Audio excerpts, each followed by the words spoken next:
তবে কি এবার রাজ চক্রবর্তী শাকিব খানকে নিয়ে সিনেমা নির্মাণ করবেন? টলিউডের জনপ্রিয় নির্মাতা রাজ চক্রবর্তী, যিনি অসংখ্য হিট সিনেমা দর্শকদের উপহার দিয়েছেন।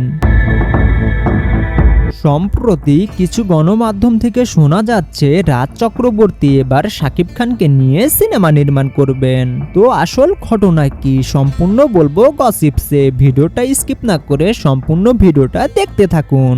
মেগাস্টার শাকিব খানের সাথে এর আগে পরিচালক রাজ চক্রবর্তীর একটি সিনেমা নির্মাণের কথা শোনা গিয়েছিল, সেটি আলোচনাতেই সীমাবদ্ধ ছিল।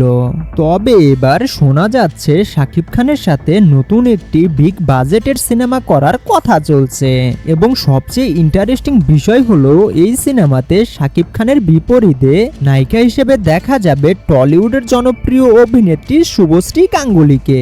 এর আগে মেগাস্টার শাকিব খান ও শুভশ্রী গাঙ্গুলী জুটির সিনেমা ছিল নবাব ও চালবাজ।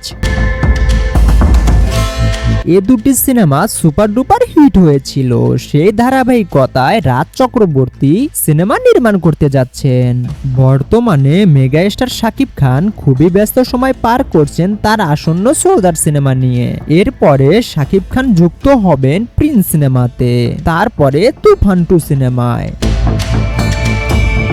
যতটুকু ধারণা করা যাচ্ছে এই 3টি সিনেমার পরে হয়তো আমরা এই সিনেমার আপডেট পাবো। তো আপনার কাছে কি মনে হয়, সত্যি কি রাজ চক্রবর্তীর এই সিনেমাটা নির্মাণ হবে, না এসব শুধু গুঞ্জন? অবশ্যই কমেন্ট করে জানাবেন। আর আপনি যদি আমাদের চ্যানেলে নতুন হয়ে থাকেন তাহলে চ্যানেলটি সাবস্ক্রাইব করে আমাদের পাশেই থাকবেন। সকলে ভালো থাকবেন, সুস্থ থাকবেন। আল্লাহ হাফেজ।